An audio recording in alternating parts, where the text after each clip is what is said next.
Welcome viewers. அது 1997 Florida லாண்டனான்னு ஒரு டவுனில் 40 வயதான வில்லியம் ஓல்ட் ஒரு மார்டேஜ் புரோக்கராக வேலை பார்த்துட்டு இருக்காரு. அவர் வேலைக்காக நிறைய இடத்துக்கு ட்ராவல் பண்ணி போவார். அப்படி ஒரு நாள் நவம்பர் 7 அன்னைக்கு லாண்டனாவில் இருக்கிற ஒரு நைட் கிளப்புக்கு போயிருக்காரு. அதுக்கப்புறம் அங்கேருந்து கிளம்புறதுக்கு முன்னே தன்னோட கேர்ள் ஃப்ரெண்டுக்கு கால் பண்ணுறாரு. தான் இன்னும் கொஞ்ச நேரத்தில் வீட்டில் இருப்பேன்னு சொல்லிட்டு ஃபோனை கட் பண்ணிடுறாரு. சரியா 11 மணிக்கு கிளப்ல இருந்து வீட்டுக்கு கிளம்புறாரு வில்லியம் ஓல்ட். அப்படி கிளம்பி போனவர் வீட்டுக்கு போகவே இல்லை. அவர் ஃபோனும் ரீச் ஆகவே இல்லை. உடனே அவங்க வீட்டில் மிஸ்ஸிங் கம்ப்ளைண்ட் ரெஜிஸ்டர் பண்ணுறாங்க. போலீஸும் அவரை தேட ஆரம்பிக்கிறாங்க. ஆனால் எந்த ஒரு க்ளூவும் கிடைக்கல. அன்னைக்கு நைட் அவருக்கு என்ன ஆச்சு, அவர் எங்கே போனார்னு யாருக்குமே தெரியல. கொஞ்ச நாளுக்கு அப்புறம் இந்த கேஸை கோல்ட் கேஸாக போலீஸ் முடிக்கிறாங்க. அதுக்கப்புறம் கிட்டத்தட்ட 20 வருஷம் கழித்து அவரை கண்டுபிடிக்கிறாங்க. தான் வீட்டுக்கு வந்துடுவேன்னு சொன்ன வில்லியம் ஓல்டுக்கு அன்னைக்கு நைட் என்ன நடந்துச்சு, அவர் எப்படி கண்டுபிடிச்சாங்கன்றத இந்த வீடியோவில் பார்க்கலாம். நீங்கள் பார்த்துட்டு இருக்கிறது எஸ்கேடி கோட்ஸ். நான் உங்கள் ஸ்டார்க்ஸ் த்ராட்டில். Welcome and welcome back.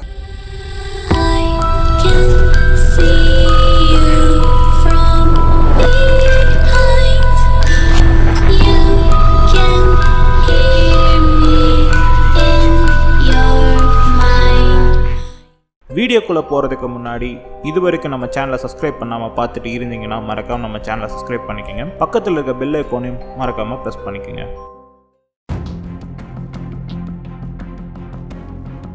August 28, 2019 வெல்லிங்டனில் Moon பே சர்க்கிள்னு இடத்துல வாழ்ந்துட்டு வராரு பேரி ஃபே.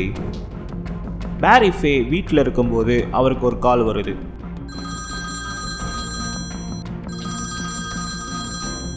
காலில் யாருன்னு பார்த்தா அவர் வீட்டு பக்கத்தில் இருக்கிற ஒரு லேடி. அந்த லேடி பேரி கிட்ட உங்கள் வீட்டு பின்புறத்தில் இருக்கிற குளத்தை செக் பண்ணி பார்த்தீங்களான்னு கேட்குறாங்க. பேரியும் இல்லையே என்னாச்சுன்னு கேட்க அந்த லேடி சொன்னது இதுதான். எனக்கு என்னோட எக்ஸ் ஹஸ்பண்ட் கால் பண்ணியிருந்தார். அவர் வேலை விஷயமா கூகுள் மேப்பில் சர்வே பண்ணிட்டு இருந்தப்போ உங்கள் வீட்டு பின்புறத்தில் இருக்கிற குளத்தில் ஒரு கார் தெரியுதுன்னு சொன்னார். அதுக்கப்புறம் அவர் சென்ட் பண்ண ஃபோட்டோவை பார்த்த உடனே என்னால் நம்பவே முடியல. அதை கேட்க தான் நான் உங்களுக்கு கால் பண்ணி சொல்ல ஃபோனை கட் பண்ணிடுறாங்க. இதை கேட்ட பேரி ஷாக்காக உடனே பக்கத்தில் இருக்கிற ட்ரோன் பைலட்டை கூப்பிட்றாரு. ட்ரோன் கேமரா மூலயமா அந்த குளத்தில் கார் இருக்கான்னு செக் பண்ணி பார்க்குறாரு.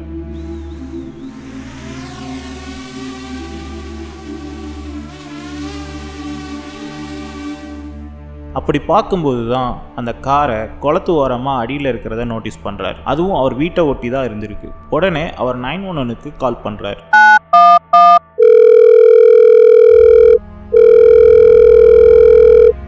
போலீஸும் உடனே அந்த இடத்துக்கு வந்து அந்த காரை வெளியே எடுக்கிறாங்க. அப்போ அவங்க பார்த்த அந்த காட்சியை அவங்க வாழ்க்கையிலேயே மறக்க மாட்டாங்க. அவங்க பார்த்தது இதுதான்.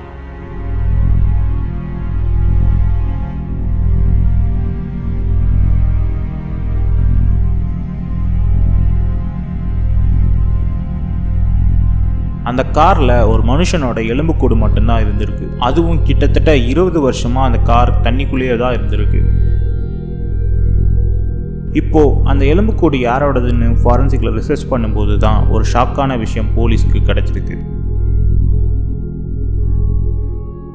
அந்த எலும்புக்கூடு வேற யாரோடதும் இல்லை, வில்லியம் ஓல்டோடது தான்றதை கன்ஃபார்ம் பண்ணுறாங்க.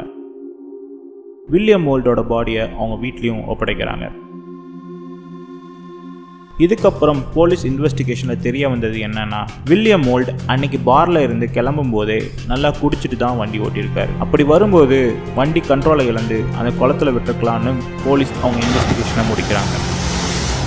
இதில் இன்ட்ரெஸ்டிங்கான ஒரு விஷயம் என்னன்னா, அந்த நெய்பர் லேடியோட எக்ஸ் ஹஸ்பண்ட் பார்த்த அந்த கூகுள் மேப்போட ஃபோட்டோ 2007 எடுக்கப்பட்டது. ஆனால் இது வரைக்கும் யாரும் நோட்டீஸ் பண்ணவே இல்லை. கடைசியாக 2019 தான் கண்டுபிடிச்சிருக்காங்க. இது போக இதில் ஒரு சில மர்மமான கேள்விகளும் இருக்குது. வில்லியம் ஓல்ட் கிளம்பின பாருக்கும் அவர் இறந்து கிடந்த அந்த குளத்துக்கும் 20 மைல் தொலைவு இருக்குது. எதுக்கு வில்லியம் ஓல்ட் அவர் வீட்டுக்கு போகாமல் 20 மைல் தள்ளி வந்து இந்த குளத்தில் காரை மூழ்கடிக்கணும்?